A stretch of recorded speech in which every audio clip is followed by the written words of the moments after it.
की गद्दी छीन ले मालूम नहीं। फिलहाल यहाँ बात राजस्थान में हुए 2024 उपचुनाव की है। सीट खींवसर थी, जिसपे मुकाबला रहा त्रिकोणीय। भाजपा और रालोपा ने मैदान में कांटे की टक्कर दे डाली, लेकिन इन दोनों के बीच कांग्रेस का जादू नहीं चल पाया और सीमित सीटों पर सिमट के चलते बनी। भाजपा की घेराबंदी ने रालोपा के जीत के मंसूबों पर पानी फेर दिया। भाजपा के चक्रव्यूह को इस बार रालोपा के सुप्रीमो हनुमान बेनीवाल भी नहीं भेद पाए।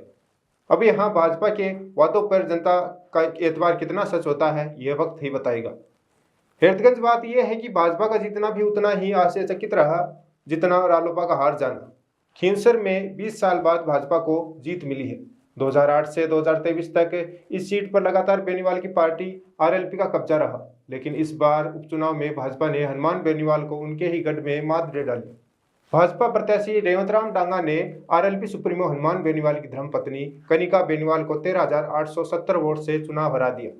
हालांकि इस हार के मुख्य कारणों की बात करें जिनकी जोरों शोरों से चर्चा हो रही है, उनमें सबसे बड़ा कारण यह भी बताया जा रहा है कि राज्य के चिकित्सा मंत्री गजेंद्र सिंह खींवसर राजघराने से आते थे।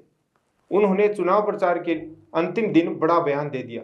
मंत्री ने कहा कि अगर भाजपा प्रत्याशी रेवंतराम डांगा चुनाव हार गए तो वो अपनी मुंह छोड़ सिर मुंडवा लेंगे। उसके बाद आरएलपी के कार्यकर्ताओं ने सोशल मीडिया पर तंज कसना शुरू कर दिया और लिखा कि 23 नवंबर को खींवसर के चौराहे पर राजा साहब का मुंडन होगा। इस बात से राजपूतों में कहीं ना कहीं गुस्सा पनपा और पहली बार खींवसर में राजपूत एकजुट होकर पोलिंग बूथों की तरफ बढ़े और जमकर मतदान किया। खासकर राजपूत समाज की महिलाओं ने बड़े पैमाने पर वोटिंग की और राजा साहब की बातों का मान रखा। इस पर उन्हें भी इस बात को सचेत बताया कि इसका असर देखने को मिला। उन्होंने खुलकर रेवंतराम डांगा के समर्थन में न सिर्फ वोट डाले बल्कि हराने पर मुंडन कराने की बात भी कहीं ना कहीं माना जाता है कि राजपूत समेत खींवसर की कुछ अन्य जातियों ने वोट इससे प्रेरित होकर डांगा की झोली में डाले। आरएसएस के कुछ पदाधिकारियों ने भी घर घर जाकर वोट मांगे थे, वो भी भाजपा की जीत का महत्वपूर्ण कारण रहा। वहीं आपको बता दें, मंत्री गजेंद्र सिंह खींवसर ने अपने बयान में कहा कि कैबिनेट मंत्री होने के नाते हाईकमान मुख्यमंत्री जी ने उनसे कहा कि यह सीट साम दाम दंड भेद कैसे भी निकाल कर लानी है। उन्होंने मूंछों का बयान दिया और कहा कि यह एक बहुत ही भावनात्मक और उम्मीद भरी अपील मैंने की थी। बेनीवाल के गढ़ में एक अदद जीत के आस लगाए सालों से बैठी बीजेपी का सूखा डांगा ने खत्म कर दिया, जो मिर्धा परिवार कई चांस लेकर भी नहीं कर पाया। बता दें कि लोकसभा चुनाव 2019 में हनुमान बेनीवाल ने बीजेपी के साथ गठबंधन किया था। तब भी उन्होंने ज्योति मिर्धा को हराकर जीत दर्ज की थी। ज्योति मिर्धा इस समय कांग्रेस के टिकट पर चुनाव लड़ी थी। हालांकि कुछ समय बाद हनुमान बेनीवाल ने किसान विरोधी कानून के चलते बीजेपी सरकार से गठबंधन तोड़ लिया। किसानों के पक्ष में आकर मोदी सरकार की नीतियों का खुलकर विरोध भी किया। खींवसर विधानसभा उपचुनाव में आरएलपी प्रत्याशी कनिका बेनीवाल की हार के बाद नागौर सांसद और आरएलपी नेता हनुमान बेनीवाल ने अपने कार्यकर्ताओं को मायूसी से बाहर निकालने और उनका हौसला बढ़ाने की कोशिश की। बेनीवाल ने कहा, मैं तो नारायण को चुनाव लड़वाना चाहता था, नारायण की इच्छा कम थी। सब लोगों का मन था कि इस बार नया कैंडिडेट लाओ। न्यू कैंडिडेट कहां से लाते, बाहर से आता तो लोग कह रहे थे कि हम साथ नहीं देंगे। बेनीवाल ने कहा कि हम तो बड़ी जीत चाहते हैं। हो सकता है इस हार के अंदर कोई बड़ी जीत का रहस्य छुपा हो, जो होता है अच्छे के लिए होता है, हम इससे नर्वस नहीं हैं। वहीं बीजेपी प्रभारी के वायरल बयानों पर बेनीवाल ने कहा कि राधा मोहन जैसे लोगों को मैं नहीं जानता। ऐसे तो कभी पूरी बीजेपी नंबर 1 और नंबर 2 मेरे खास हुआ करते थे। राधा मोहन को तो पैदा उन्होंने किया होगा। कौन है राधा मोहन, इसे कहने से कोई शेर चूहा नहीं होता। आगे बेनीवाल ने कहा, सबसे पहले मेरे पिता रामदेव बेनीवाल और भवन से है डांगावासी भाजपा को 1995 में यहाँ लेकर आए थे। भाजपा हम ही लाए हैं। राधा मोहन कौन है मैं नहीं जानता। अगर उन्होंने बोला है तो इसका परिणाम वो भुगतेंगे। उसे थोड़ी पता है जो लोकसभा में घुसपैठिए घुसे थे तो बीजेपी के नेताओं की धोती गीली हो गई थी, सारे के सारे भाग गए थे। बड़े बड़े नेताओं को मैंने भागते हुए देखा है, तब हनुमान बेनीवाल ही उनको पीट रहा था। ऐसे समय में पता चलता है कि शेर और चूहे कौन है। बेनीवाल ने कहा कि लोगों को गुलामी पसंद है, लोग चाहते हैं कि अन्य नेताओं की तरह हनुमान बेनीवाल भी चोरी चकारी के इन्वॉल्वमेंट हो जाए। वो नहीं हो सकता, वो मेरा कैरेक्टर नहीं है। दिल्ली जाता हूं तो लोग कहते हैं राजस्थान गुलाम प्रांत है, यहाँ क्षेत्रीय पार्टी नहीं बनी। राजस्थान के लोग गुलामी पसंद करते हैं। गुलामी जैसी सारी फिल्में राजस्थान में ही बनी है। अहंकार की कोई बात नहीं है। हजारों लोगों से मैं रोज मिलता हूँ, लोग मेरे कैरेक्टर को पसंद करते हैं। इसे मैं कैसे बदल दूं? बेबाकी, मजबूती, ईमानदारी, मैं इसको कभी नहीं बदल सकता। ईमानदार तो मुझे रहना ही पड़ेगा। बेनीवाल ने आगे कहा कि मैं इनकी तरह नहीं हूँ। इंडिया बुल्स नहीं खोल सकता, लोगों के पैसे नहीं खा सकता, संजीवनी जैसे मामलों में बीजेपी ने लोगों के पैसे खाए हैं, ये काम मैं नहीं कर सकता। मैं तो मजबूत हूँ और लड़ाई लड़ता रहूंगा। हाँ, ये सही है कि मेरी पौधशाला में तैयार होकर लोग इधर उधर चले जाते हैं, कोई बात नहीं, लेकिन उनका पॉलिटिकल पापा तो मैं ही रहूंगा। बेनीवाल ने आगे कहा, उन्होंने हार के लिए सत्ता पार्टी बीजेपी पर सत्ता और धनबल के दुरुपयोग का आरोप लगाया है। आरएलपी चीफ हनुमान बेनीवाल ने कहा कि लोकतंत्र में जनता का जनादेश सर्वोपरि है।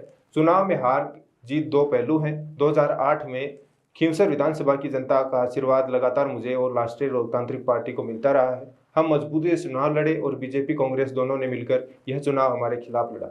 बेनीवाल ने कहा कि जनादेश में हम जरूर पिछड़ गए, मगर सरकारी तंत्र और मशीनरी हमारे खिलाफ जमकर दुरुपयोग होने के बावजूद भी इस उपचुनाव में आरएलपी ने विगत चुनाव की तुलना में 15,000 वोट अधिक पाए हैं। जनहितों के मुद्दों के लिए हमेशा आरएलपी सदैव संघर्ष करेगी। नमस्कार, आप देख रहे हैं हमारा समाचार। मैं आपके साथ मनीष गोदारा। कोई मैदान में बाजी मार गया तो किसी को मैदान से खाली हाथ लौटना पड़ा। यह राजनीति है जनाब। कब कौन चल जाए, किसकी गद्दी छीन ले, मालूम नहीं। फिलहाल यहाँ बात राजस्थान में हुए 2024 उपचुनाव की है। सीट खींवसर थी, जिसपे मुकाबला रहा त्रिकोणीय। भाजपा और रालोपा ने मैदान में कांटे की टक्कर दे डाली, लेकिन इन दोनों के बीच कांग्रेस का जादू नहीं चल पाया और सीमित सीटों पर सिमट के चलते बनी। भाजपा की घेराबंदी ने रालोपा के जीत के मंसूबों पर पानी फेर दिया। भाजपा के चक्रव्यूह को इस बार रालोपा के सुप्रीमो हनुमान बेनीवाल भी नहीं भेद पाए। अब यहाँ भाजपा के वादों पर जनता का एतबार कितना सच होता है, यह वक्त ही बताएगा। हैरतगंज बात यह है कि भाजपा का जीतना भी उतना ही आश्चर्यचकित रहा जितना रालोपा का हार जाना। खींवसर में 20 साल बाद भाजपा को जीत मिली है।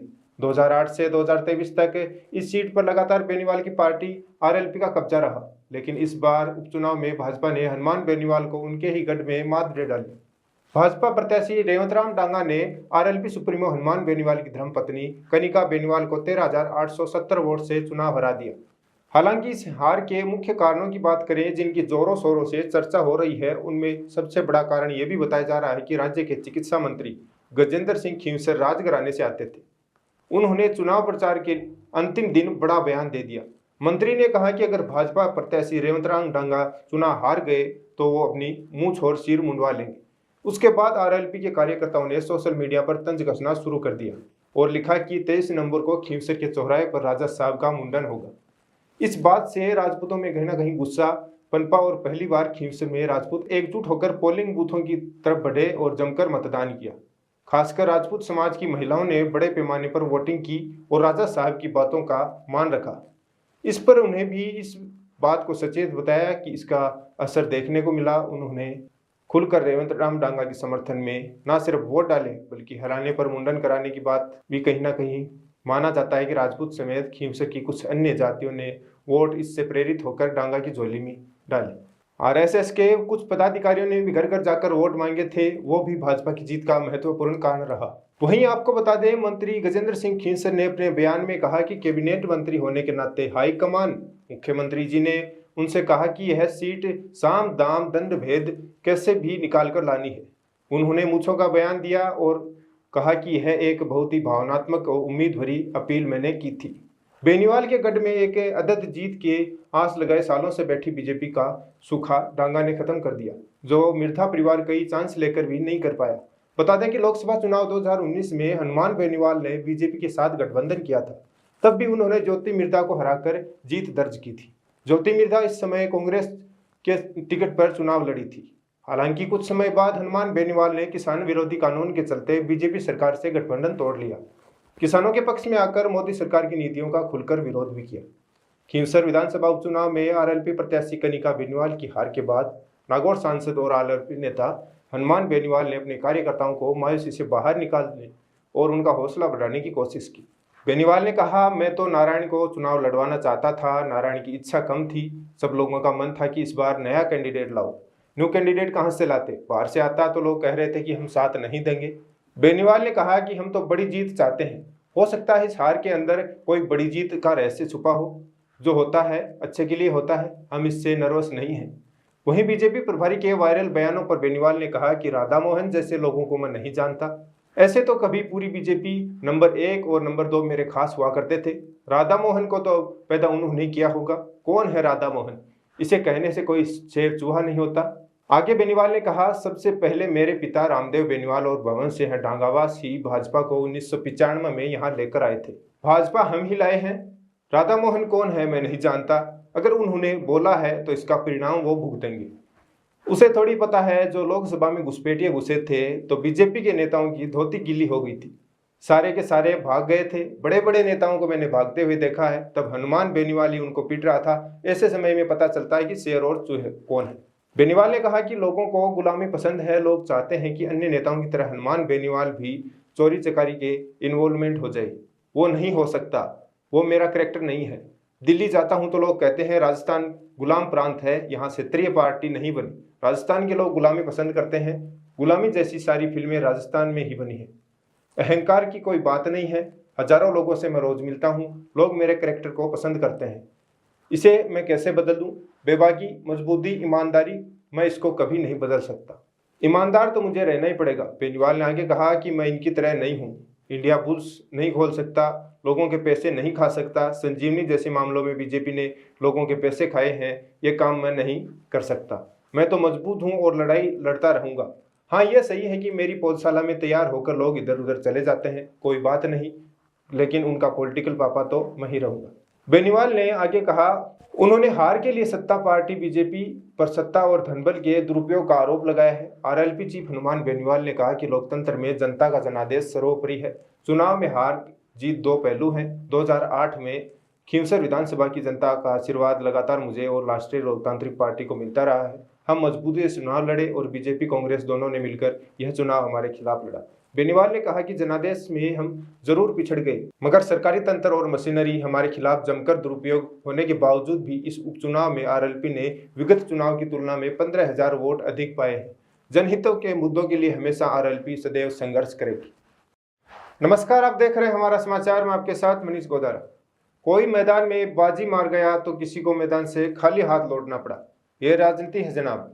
कब कौन चल जाए, किसकी गद्दी छीन ले,